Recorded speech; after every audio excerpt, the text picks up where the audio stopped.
मधून आणाला तुम्ही जेवढं व्यवस्थित सांभाळू शकाल तेवढं आम्ही कोणी नाही सांभाळू शकत, कारण महाराजांनी सांगितल्याप्रमाणे आम्ही सर्वजण लांब राहतो।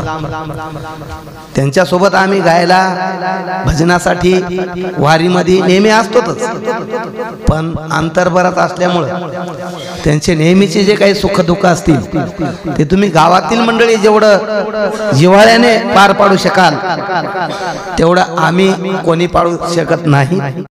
महान संत वामनदेव महाराजांच्या समोर आज मोहगाव नगरीमध्ये आमच्या परिवारातले ज्येष्ठ आमचे मार्गदर्शक हरिभक्तीपरायण मधुबुवा मोहगावकर यांनी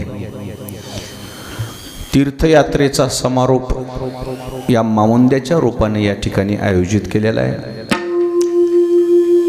ज्यांच्या मुखातून आपण कीर्तन श्रवण केलंय आमच्या परिवारातले ज्येष्ठ कीर्तनकार हरिभक्तीपरायण प्रभाकर महाराज नाना झोलकर, प्रमुख उपस्थिती पूजनीय बापूदेव महाराज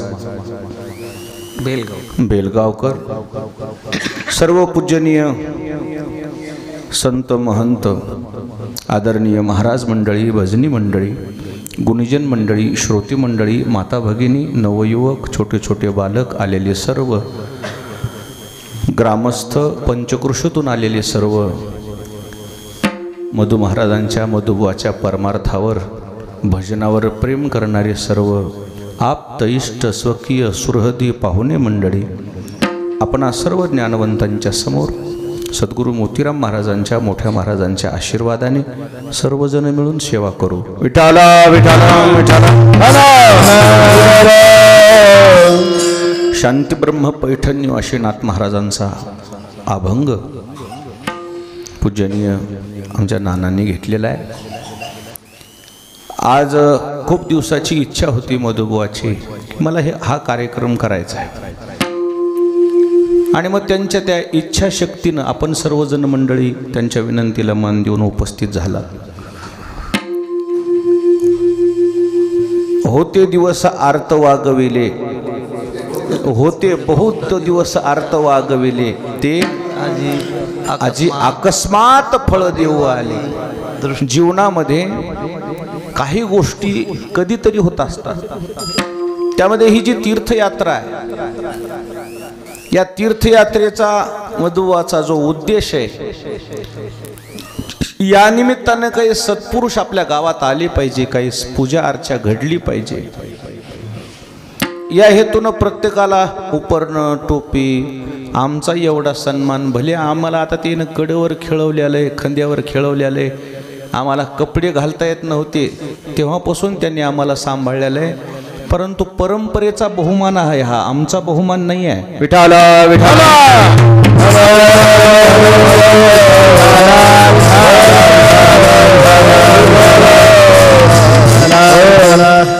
फार तळमळीनं ही सगळी मंडळी जमा झालेली आहेत। माणसं हे स्नेहाचे आहेत।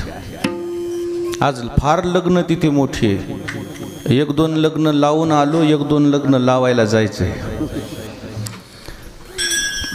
आणि अभंग तर असा घेतलाय कसा, ते अभंग आपल्याकडे बघूनच आहे, कोणाकडे बघून, हे लय लिगाड नाही ते लय लिगाड नाही, हे बिना लिगाडाचे दोन्ही, आता हे कोणासाठी अभंग आहे तुम्ही पा। विठाला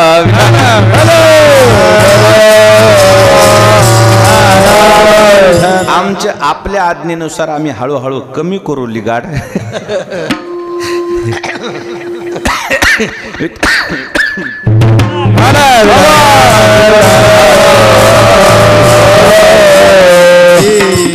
माणसाच्या जीवनामध्ये तीर्थयात्रा होणं आवश्यक आहे। आमच्या नानामुळं मधुबुवाला तीर्थयात्रा घडली, तसं मधुबुवानं बरंच तीर्थयात्रा जीवनामध्ये जवळजवळ सगळ्याच तीर्थयात्रा झालेल्या आहेत त्याच्या। मलाच अजून काही कोणती घडली नाही, कोणतीच तीर्थयात्रा घडली नाही मला। मी चारधामला गेलो नाही, अजून काय असते, सप्तपुऱ्याला गेलो नाही, 12 ज्योतिर्लिंगाला गेलो नाही, अजून काय असते, काय असते तेच माहित नाही मला, तर जाऊ कवा, त्या लोकांना मला जाऊ दिलं नाही। पण हे तीर्थयात्रेचं जे जाणं आहे ना, थकल्यावर जाऊन काय उपयोग आहे? आता मला जाऊ द्यायला पाहिजे यार.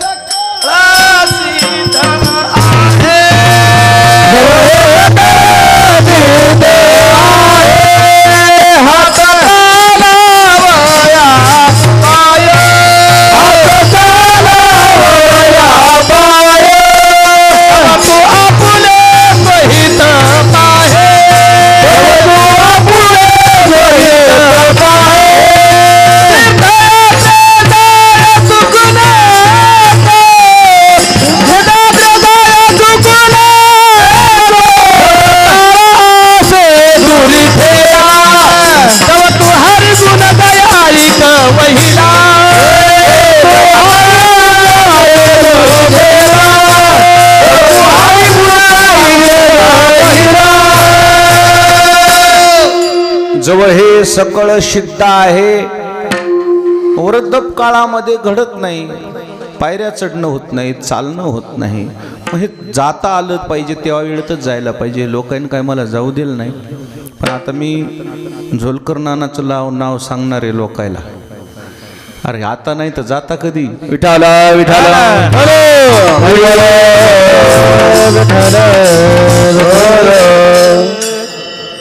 आणि म्हणून मधुबुवाचं हे तीर्थयात्रा करण्याचं जे स्वरूप आहे, चला आपल्याला हे एवढं मोठं घडलंय तर त्याचं निमित्तानं, माऊंद्याच्या निमित्ताने आपण एक समाजानं आजपर्यंत ज्या ज्या गावातल्या लोकांना आपल्याला स्नेह दिले, प्रेम दिले, त्यांचा ऋणनिर्देश म्हणून हा कार्यक्रम आहे. का आहे त्या लोकांचा? हे ढाळेगाव, हे सगळे मोळवण, ह्या सगळ्या लोकांनी, अनेक, आता सगळ्या गावाचे काही मी नाव घेऊ शकत नाही, सगळ्या लोकांनी जे प्रेम दिले त्या प्रेमाची परतफेडही विठाला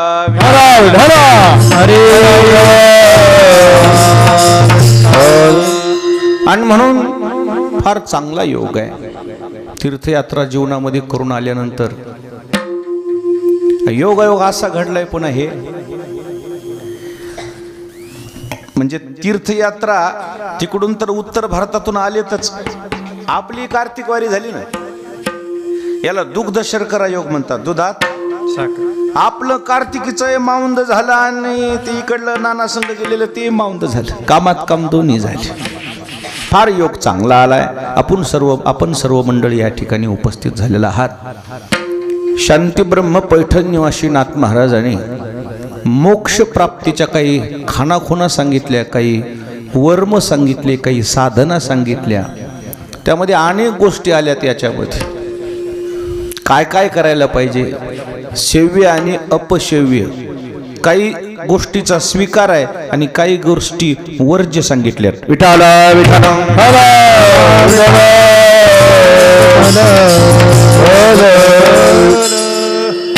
कशाचा स्वीकार केला पाहिजे आणि कशाचा त्याग केला पाहिजे, अशा भूमिका मांडल्या महाराजांनी. सोप्या मार्गानं परमात्म्यापर्यंत, मोक्षापर्यंत जाण्याकरता काही गोष्टीचं अवलोकन केलेलं आहे नाथ महाराजांनी. सोपे मार्ग, त्याच्यामध्ये 2 मार्ग तर इतके सोपे सांगितले. एक नामस्मरण आदरानं करायचं आणि आदर करायचा साधू संताचा. विठाला विठाला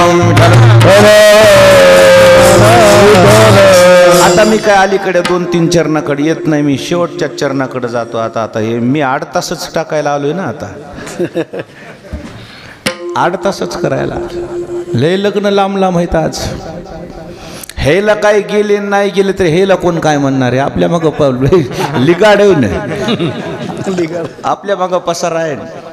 हेला कोण काय म्हणणार आहे? नाही आलं तर काय करतो म्हणले आमचं, काय करणार आहे आपल्याला भानगडी. आता मी काय अलीकडच्या चरणाकडे जात नाही. शांती ब्रह्म पैठण निवासी नाथ महाराजांनी संतांचं पूजन सांगितलं या अभंगामध्ये. ते पूजन कसं घडलं पाहिजे, या सृष्टीमध्ये देवाचं पूजन जेवढं होतंय तेवढं दुसरं कोणाचंच पूजन होत नाही.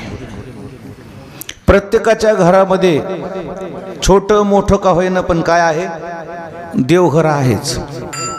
देवाच्या पूजेशिवाय शुभ कार्याला आपण आरंभ करतच नाही. विवाह मुहूर्त असेल, काही असेल, वास्तुशांती असेल, काही असेल, घर बांधलं असेल, अजून विहीर, काही जरी केलं नव्यानं तर अगोदर आपण काय करतो, देवाचं पूजन करतो. देवक काढल्याशिवाय आपल्याला गत्यंतरच नाही, आपल्याला चालताच येत नाही त्या विवाह सोहळ्यात. अगोदर देवपूजा सांगितली. देवपूजा हा नित्यकर्मामध्ये मोडणारा प्रकार आहे. दररोजच देवपूजा. काही काही लोकांना सुतक पडल्यावर आनंद वाटते का 10 दिवस घोरच नाही म्हणजे कशाचा इतकं जीवा व्यवस्था करू नको की विठाल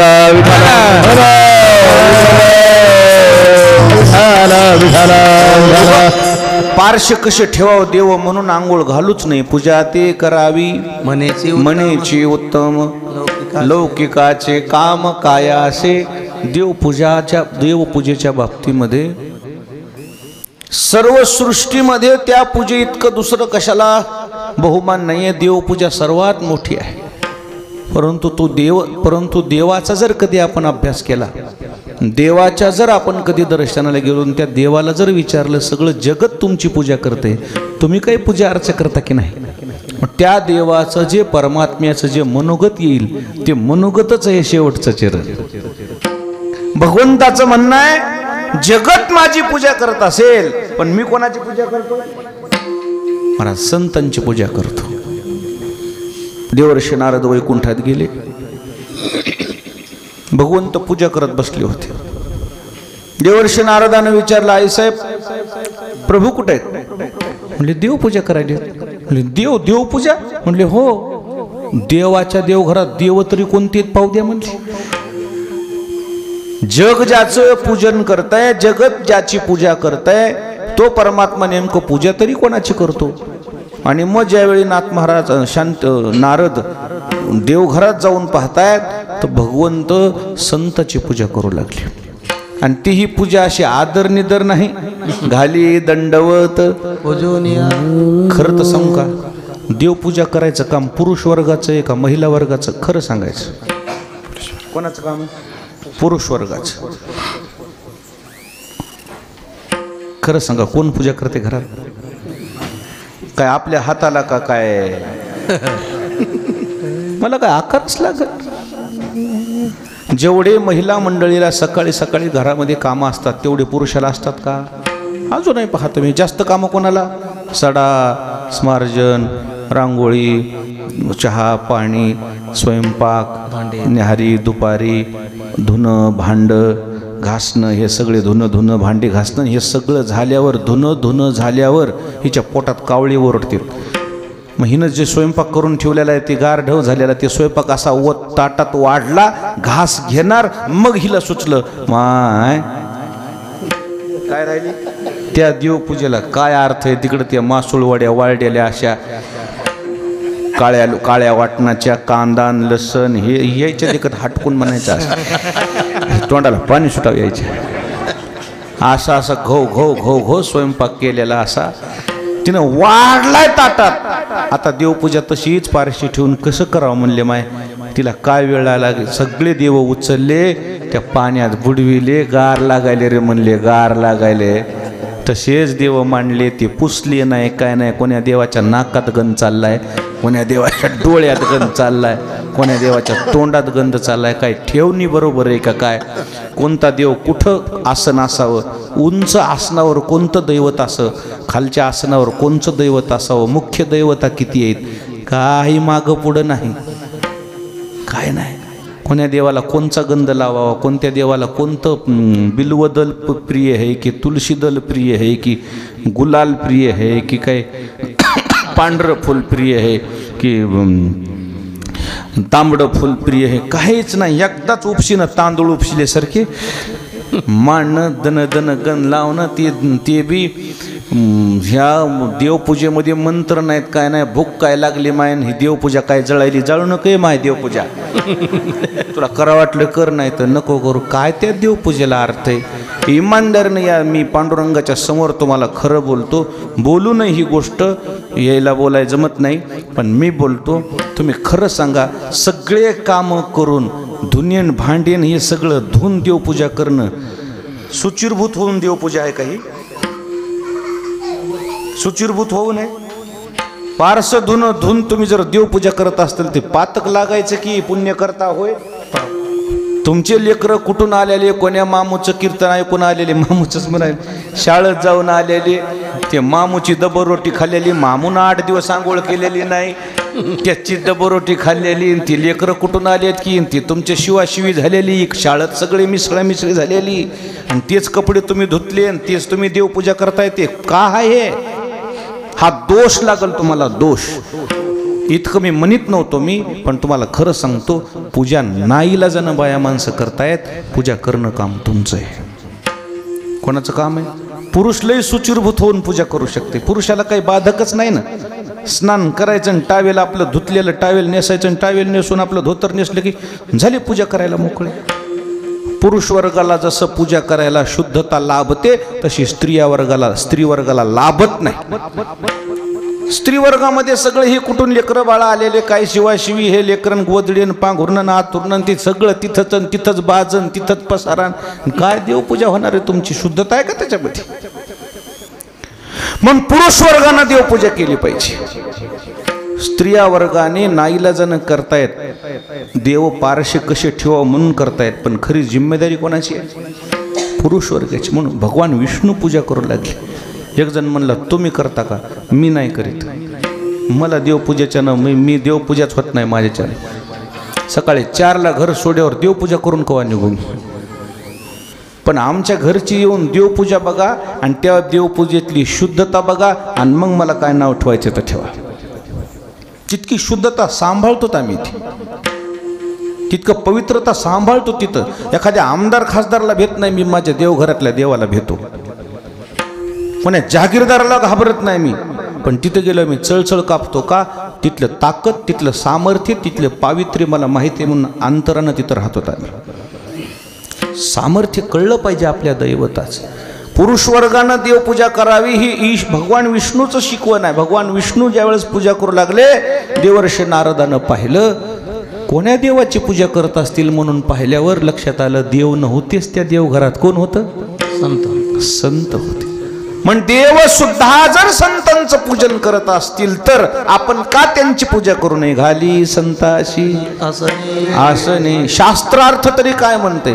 करिता देवार्चन घरा आले संतजन, देव सारावे परते संत पूजावे आरती. देवाच्या पूजेतन संताच्या पूजेमध्ये अजून एक फरक सांगू का? संताच्या पूजेमध्ये देवतेच्या पूजेचं फळ प्राप्त होते. आमच्या परंपरेतला एक तुम्हाला दृष्टांत सांगतो आणि बस करतो. ठाकूरबुवाच्या परंपरेमध्ये शेकडो वर्षापूर्वीची एक परंपरा होती. दरवर्षी त्यांच्या शेतीमध्ये शेकडो आंब्याची झाडं होती. त्या आंब्याच्या झाडाचे जे कच्चे आंबे तोडायचे आणि 100 आंबे 2-3 अशा डाला करून, डाला कळतात ना आंब्याच्या, 4-5 वारकरी घेऊन कुठं जायचे नैवेद्य म्हणून? पंढरपूरला. आता ते कच्चे तोडलेले आंबे पंढरपूर पर्यंत एक 5 दिवसाचा प्रवास होत असताना काय व्हायचे? मध्ये पिकायचे. आणि हे जे वारकरी होते त्याला काय जी शिदोरी बांधून दिली, ती शिदोरी आपली हातची कुठंतरी विहिरीच्या झाडाखाली, विहिरीवर झाडाखाली बसून सोडून आपलं भाजी भाकर चटणी भाकर खायची आणि त्यांनी दिवस काढायचे. हळूहळू ते 4-5 वारकरी पंढरपूरच्या जवळ गेले की त्या डालातून घम घम घम घम घम घम काय यायला लागला? सुगंध यायला लागला. मध्ये मध्ये जवळ होतं तोपर्यंत भाजी होती, जो तिकडे जाऊस तर चटणीवर चाले ना वारकरी, जवळजवळ येईपर्यंत भाज्या इटल्या ना. मग आता भुरकी संग भाकर खायची, गमगम सुगंध यायचा. त्याच्यातला एक वारकरी मयासारखा हुशार होता, म्हणला, दाजी काय आंबे पिकून काय काय आंबे नासायला आलेत, ते पुढचं वरचं तोंडात काळं पडलंय, एक आंबा सगळ्या आंब्याला, त्याच्यापेक्षा ते आंबे फेकून देण्यापेक्षा ठाकूरबुवाचे आंबे आहेत प्रसाद म्हणून आपण बुडाकून खाऊ ना. तोंडाकून खराब झालीत, कोणीकून खाऊ? बुडाकून खाऊ. मग बघा म्हणजे नासलेलं वाया जाण्यापेक्षा मुखात गेलेलं का आहे त्याच्यात ते 2-4 आंबे काय केले? खाल्ले. खराब तो व्हायले, खाल्ले. ज्यावेळेस मग ही डाला घेऊन मंदिरात दाखल झाले, त्या पुजाऱ्यानं ते आंबे ताब्यात घेतले आणि त्याच्यावर चिठ्ठी होती. त्या चिठ्ठीवर त्यांनी लिहिलं होतं, दरवर्षीप्रमाणे 100 आंबे पाठवलेत. आपले आंबे, आपले फळं मोजून घ्यावे, कळावे आपली विश्वासू जे ठाकूरबुवा असतील ते जनावले ना त्याने ठाकूरबुवा. त्या पुजाऱ्यानं ती आंब्याची डाल खाली रिचविली, मोजली, 4 आंबे कमी आहेत. आता एवढा प्रवास आहे, काही खराब झाले असतील, फेकून दिले असतील, गपचिप खावा का हे ना का विकत आणले होते का? त्याने त्या चिठ्ठीवर लिहिलं 4 आंबे दिलेल्यापैकी काय आले, कमी आले. तर त्या पुजाऱ्याने सही केली. आले ते वारकरी रिकाम्या डाला घेऊन. आता आपल्याला शाबासकी देतात म्हणले, महाराज आपण एवढं काम केलं, डोक्यावर डोक्याचे केस जाऊस्तोर काम केलं, एवढं वजन नेले भल्या माणसं. पंढरपुरापास्तोर काय नेले, कशाचं, आंब्याचं वजन नेलंय. आपल्याला शाबासकी. आल्याबरोबर चिठ्ठी दिली, महाराजांनी चिठ्ठी दिली. हे पहा म्हणले पुजाऱ्यानं. महाराजांनी चिठ्ठी वाचली तर त्या चिठ्ठीवर पुजाऱ्यानं लिहिलं होतं, 100 आंबे तुम्ही पाठवले, परंतु त्याच्यातले किती कमी आले, 4 कमी आले. पुजाऱ्यानं नाव लिहिलं. त्या ठाकूरबुवानं त्या पुजाऱ्याला, त्या वारकऱ्याला म्हणले, बोलून घेतलं. म्हणले, इकडे अरे काय, आपण जे आंबे पाठवले होते हे देवाला पाठवले होते ना. मग देवाला जर माणूस नैवेद्य घेऊन जात असताना देवाला दाखवतो का रस्त्यातच खातो, कस करतो? देवाला दाखवतो देवाला, मग आपण घरी येऊन जेवण करतो. तुम्ही नैवेद्य उष्टा कसा केला? कोण म्हणले? ठाकूरबुवा म्हणले, तुम्ही नैवेद्य उष्टा कसा केला? देवाला दिलेली वस्तू तुम्ही उष्टी कशी केली? ते म्हणले, हो महाराज चुकलं आमचं, आम्ही खात नव्हतो म्हणले, पण ती नासू लागली. काय होऊ लागली? नासू लागले. म्हणून तुम्ही फेकून देण्यापेक्षा आम्ही काय केले? पण हे माझं तुमचं बरोबर आहे, पण मला पटलं नाही. महाराजाच्या हाताखालचं माणूस एक दाढ होतं, चहापेक्षा कॅटल्याच गरम असते. चहा गरम का कॅटली गरम? कॅटल्याच गरम. त्याच्यातलं जे दाढ होतं चोपदार, त्यानं जे वारकरी कोंबले खोलीत जे मारले म्हणतात, बाबा बाबा बाबा वारकऱ्याला उठताच येईन. आणि म्हणले, वा आमचं चुकलं, मारू नका, माफी मागतो. तरी ते दाढ होतं, ताकदवालं होतं, असं मारलं. संध्याकाळी महाराज 11 वाजता झोपले, शेज आरती करून. सकाळी 4 वाजता देव स्वप्नात आले. ठाकूरबुवा, दरवर्षी तुम्ही 100 आंबे पाठवत असता, यावर्षी काही आंबराई फुटली नाही का? 4च कसे आंबे पाठविले? उजडायले का नाही तुम्हाला बसलेल्या माणसा?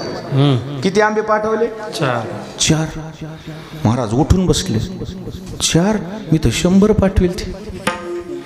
मग ठाकूरबुवाच्या लक्षात आलं, 100 पाठविलेले जे 4 वारकऱ्याच्या मुखात गेले ते देवाच्या मुखात गेले. कोणाच्या मुखात गेले? संत सेवा हेती देवा उत्तम, हेती देवा उत्तम, हेती देवा उत्तम. मने संत सेवा हेती देवा उत्तम, हेती देवा उत्तम, हेती देवा उत्तम. वाह, तुका म्हणे संत सेवा हेची देवा उत्तम. ते वारकरी शिनून थकून व्यथित होऊन पश्चातापाच्या अग्नीमध्ये होरपळून वट्यावर पडले. एकोणेकाला म्हणून लागले, आपलं चुकलंच रे, आपण असं नव्हतं करायला पाहिजे. ठाकूरबुवा खोलीच्या बाहेर आले आणि त्या वारकऱ्याच्या चरणावर मस्तक ठेवू लागले. वारकरी म्हणाले, महाराज आमच्या पाया पडू नका, आम्ही तुमचे शिष्य आहेत म्हणले, पण माझा फार मोठा अपराध झाला, माझ्याकडून फार मोठा अपराध झाला.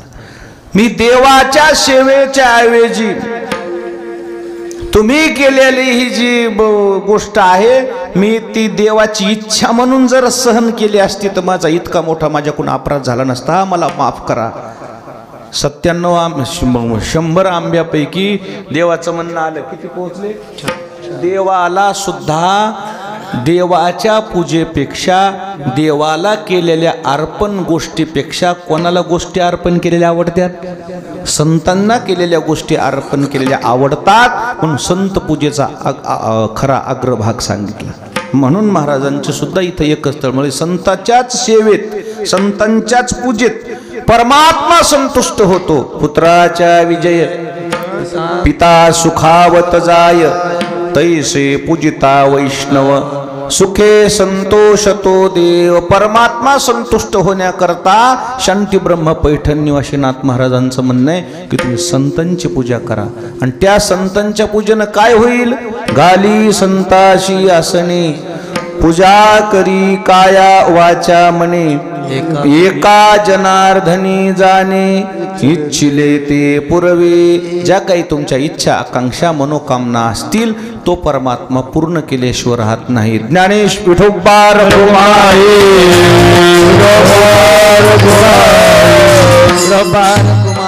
आणि म्हणून एक स्वच्छ अंतकरणानं परमार्थामध्ये रस्त्यात परमार्थिक रस्त्यावर वाटचाल करत असताना ज्या मधुबुवाचं जे हे काम आहे आयुष्याच्या संपूर्ण प्रवासादरम्यान जो परमार्थ झाला, ज्या संतांच्या गादीवर बसले, जी सेवा घडली, त्या निमित्तानं गावानं सुद्धा तसं स्नेह दिलं. आणि गावानं जे स्नेह आजपर्यंत दिलं असं स्नेह आयुष्याच्या शेवटच्या श्वासापर्यंत राहू द्या.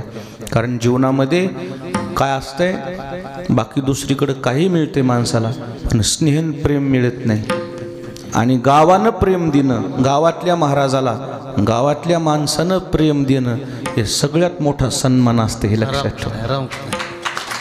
बाहेर आम्ही किती मान देऊ पण गावातल्या माणसानं गावातल्या महाराजाच्या बाबतीत एक जागरूक राहावं, जीव लावावं, सुखदुःख विचारावं, भूक आहे काही आहे सगळं विचारावं. अशा पद्धतीने एकमेका सहाय्य करू आणि अवघा धरू.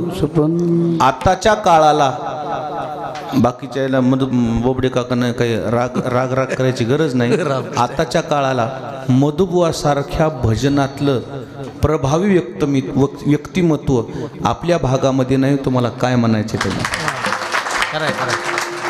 कोणाला बाकीच्याला मी काय उद्देशून बोलणं काही नाही. मग स्वच्छ मनातली मय भावना. बाकीचे कोणी राग करू आश नाही. उगच मी काही मनातून माया नाही. खरं म्हणायलो मी. मग उगच एखादं म्हणून तुला काय करायचं होतं, मला काय नाही करायचं, माझ्या मनातलं आहे ते मला बोलून तर दाखवू द्या, बोलून तर दाखवू द्या. आताच्या काळाला एवढं भजन, एवढं तयार भजन या मंडपात दुसरं कोणाजवळ नाही. तयार भजन, सेवेचं भजन. कशाचं भजन? हेच मधुबुवा जर चांगल्या इंडस्ट्रीमध्ये गेले असते ना, त्या शास्त्रीय गायनामध्ये गेले असते ना, हे जे लोक पुरस्कार मिळालेत ना, पद्मश्री हे पुरस्कार याच्या पायाजवळ लोळला असता. ते पुरस्कार इतकी सेवा केलेली आहे. पण हेच पहिल्यापासून म्हणणं मला वारकरी संप्रदाय व्यतिरिक्त गायचं नाही, मला नाही करायची दुसरी काही सेवा. आणि म्हणून मातृभूमी ही स्वर्गापेक्षा श्रेष्ठ असती समजून त्याला लय मोठी मोठी संस्थानं म्हणू लागली आमच्या इथं राहा, आमच्या इथं लेकरं शिकवा. मला मातृभूमीपेक्षा मला दुसरं काही नको म्हणून तिथे रमलेत. जसे रमलेत तसे जीव लावा.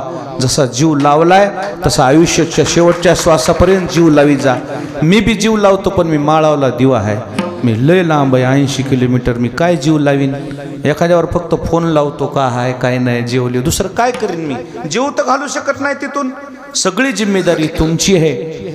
आणि आपण हे सगळं कार्य केलं की निश्चितच हे वामनदेव महाराजाला सुद्धा आवडेल. हे लक्षात घ्या.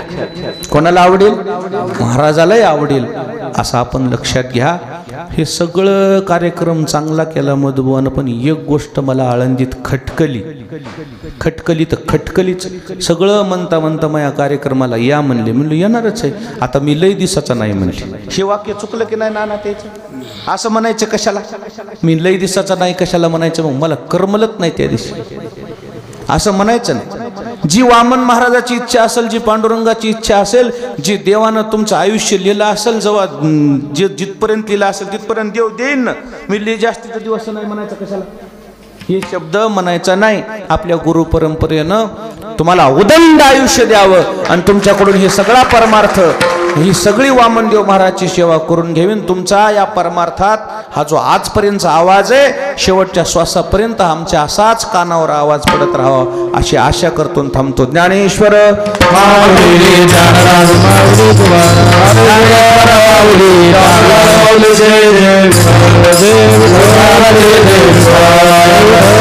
जय सरे महाराज हरी नाही चारला अधिकार तुला राज महाराज हरे तुका मने ज्ञानेश्वरा पाया पैकी करा राज महाराज आज या ठिकाणी हे नानांनी जो कार्यक्रम आयोजित केलेला आहे सगळ्या साधू संतांची सेवा घडावी असा प्रामाणिक उद्देश त्यांच्या अंतःकरणातला आजचा आहे आणि ते जवळपास सफल झालेलं आहे. त्यामध्ये सर्व साधू संत या ठिकाणी उपस्थित आहेत. सेवाही झालेली आहे. हरिभक्तपरायण परम आदरणीय या गुरुघराण्यामध्ये मधुनाना आजपर्यंत आपली सेवा रुजू करतायत. त्या गुरुघराण्याचे एक सेवा करणारे सेवाधारी किंवा गादीचे मालक असं आपण ज्यांना म्हणतो ते हरिभक्तपरायण परम आदरणीय गुरुवर्य महाराष्ट्र भूषण अच्युतानंदजी महाराज दस्तापूरकर यांचा या ठिकाणी वस्त्रदान देऊन मधुनाना पूजन करतील. सगळ्या साधू संतांचं अगोदर झालेलं आहे. उर्वरित सर्व या ठिकाणी जमलेल्या मंडळींचं शब्दसुमनाने मी स्वागतही करेल. जाता जाता एक वाक्य बोलायची इच्छा झाली. माधव महाराज मगर म्हणायचे. माधवजी महाराज मगर सर्वांना माहिती आहे. ते म्हणायचे घरच्या बायकोनी म्हणावं माझा नवरा देव आहे, जगानं पावती देण्याची गरज नाही. तसं हे महाराजांनी सांगितल्याप्रमाणे सत्य आहे आणि आपण चांगल्या पद्धतीनं नानाला सांभाळता आहे याची मला नक्की माहिती आहे. त्याबद्दल सर्व गावकरी मंडळींच्या चरणारविंदी म्हणण्यापेक्षा सर्व साधू संतांच्या वतीने गावातील सर्व आडनावाच्या मंडळींना या सर्व साधू संतांचा आशीर्वाद लाभो आणि मधुनानासह आपलं आयुष्य वाढो हीच भाऊचरणी या ठिकाणी विनंती करतो आणि थांबतो. दुसरी सूचना आमचे मित्र भरत महाराज देतील.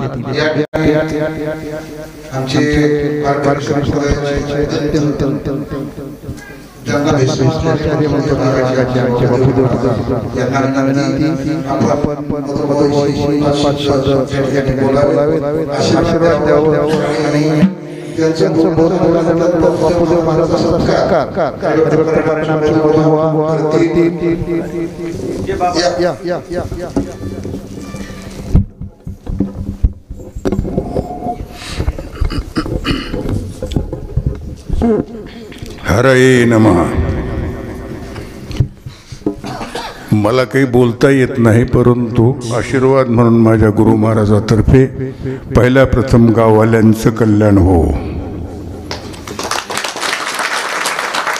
दुसरा आशीर्वाद हरिभक्तीपरायण माझे परमप्रेमी मधुबुवा यांना दीर्घायुष्य, आरोग्य, संपत्ती आणि लौकिक लाभ हो आणि त्यांचा परमार्थ सिद्धीला जावो ही परमेश्वरापासून मागणी. तिसरी माझा धर्मचा आशीर्वाद द्यायचा. बोलायचा मन आहे महाराज, मला बोलायचा धर्म नाही, माझा आशीर्वाद द्यायचा धर्म आहे. ब्राह्मणाचा आशीर्वाद द्यायचा धर्म आहे. आमचे आशीर्वाद म्हणायचा धंदाच आहे आपला. हरिभक्तीपरायण माझे परमप्रेमी अच्युत महाराज दस्तापूरकर यांचे दीर्घायुष्य यांना लाभो, आरोग्य लाभो, आयुष्य लाभो आणि धनधान्य समृद्धी होऊन त्यांचा परमार्थ कडेला जावो ही मी देवाच्या चरणी विनंती करतो. तसंच माझे अत्यंत अत्यंत अत्यंत प्रेमी असलेले प्रभाकर महाराज जोलकर मला दादा म्हणतात. मी मोकळ्या मनात बोलतो महाराज.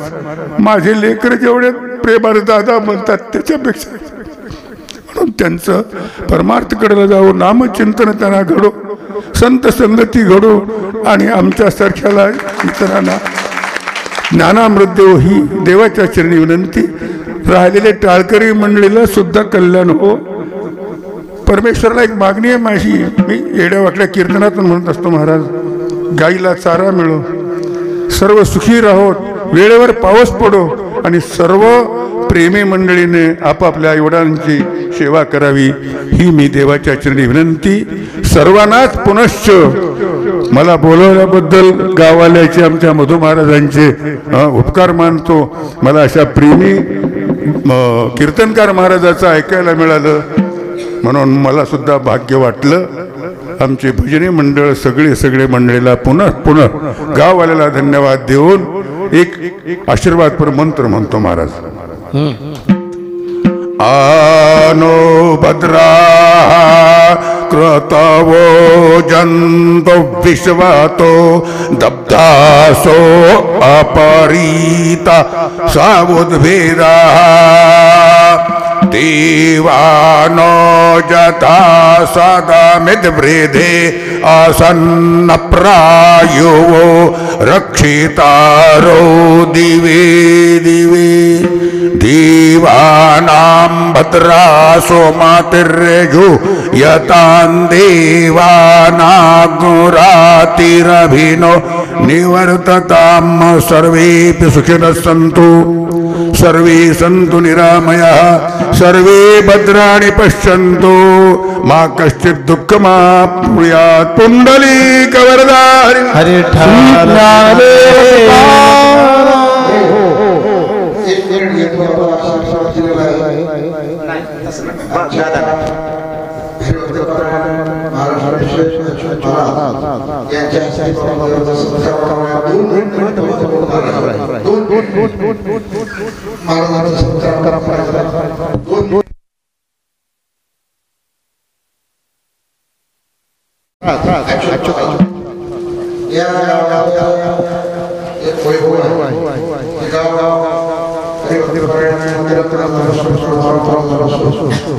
आपल्या परंपरेचं गाव आणि या गावाने मधु महाराजांच्या गेले 25-30 वर्ष मधु गावात कुणी जरी तर मधु नसेल तर मला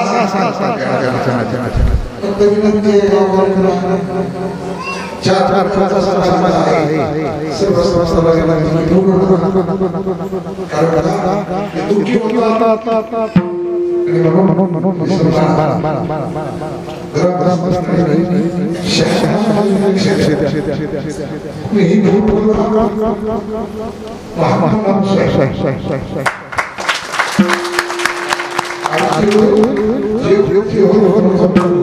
बोलिलेले घोडे देवा घोडे उत्तर क्षमापराध महाराज तुम्ही